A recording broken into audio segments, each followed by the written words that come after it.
What you just heard are gunshots, and this is how a high-speed chase with Bexar County deputies came to an end. A homeowner surveillance camera here captured the moments leading up to a Bexar County Sheriff's deputy shooting a man Saturday night in South Bexar County. This is the suspect they're talking about. The sheriff says that's 34-year-old Joshua Ryan Garcia, saying he led the deputy on a chase after his car came up stolen out of Atascosa County. The homeowner who shared that video with us says he believes the deputy did the right thing. The car was headed towards him, and he couldn't probably get out of the way. It was pretty scary for everybody. Now, the sheriff says Garcia is now out of the hospital and in the Bexar County jail. He's facing charges of evading arrest and unauthorized use of a vehicle.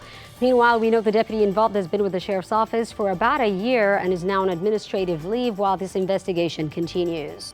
Shocking allegations. This man behind me allegedly sexually assaulting a 4-year-old girl. Deputies say they have DNA evidence. It was actually DNA that connected Michael Moreno III to the sexual assault of that 4-year-old almost 2 years ago. In court documents, it says 19-year-old Michael Moreno III was babysitting the 4-year-old when the assault happened back in September 2023. Detectives said the 4-year-old complained to her mom about being in pain and told her what happened. Investigators eventually connected Moreno's DNA to the child. By December 2024, Moreno was facing a charge of aggravated sexual assault of a child, but San Antonio police weren't able to arrest him until last Thursday. He was booked into the Bexar County jail and now also faces a charge of resisting arrest, search, or transport. Now, Moreno is still in jail today.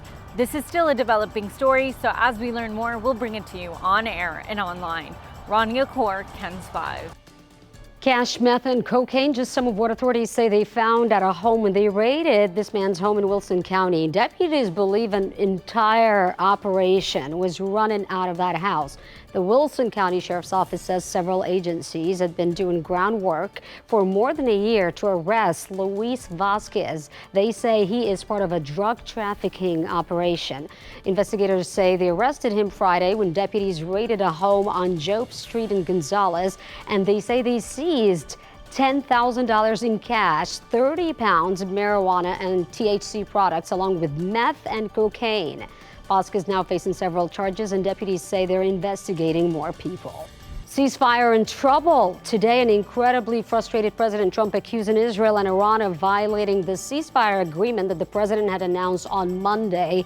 Now he's warning Israel not to drop any more bombs. After announcing a ceasefire between Israel and Iran, President Trump used colorful language to express his frustration the two sides weren't following it. We basically have two countries that have been fighting so long and so hard that they don't know what the they're doing. Do you understand that? The president warning Israel not to drop any more bombs. As soon as we made the deal, they came out and they dropped a load of bombs, the likes of which I've never seen before. The biggest load that we've seen. I'm not happy with Israel. Ahead of the ceasefire, there are some attacks right now. We can hear them. Israeli defense forces say they struck targets in Tehran, killing hundreds of security forces.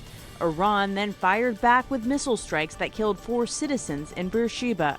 After speaking with reporters and taking off from the White House, President Trump called Israel's Prime Minister Benjamin Netanyahu and then posted on social media, Israel is not going to attack Iran. The ceasefire is in effect. I wouldn't be prepared to write this truce off just yet. Retired General Frank McKenzie, the former head of Central Command, said the U.S. is working to learn more about the impact of its weekend airstrikes on Iran's nuclear program. We'll know in the days and weeks ahead if the Iranians were able to evacuate material before the strike. Despite the ceasefire, troops in the region are still on alert. This morning, the U.S. aircraft carrier, the Gerald Ford, left Virginia on a scheduled deployment to the Mediterranean, becoming the 3rd carrier group in the region.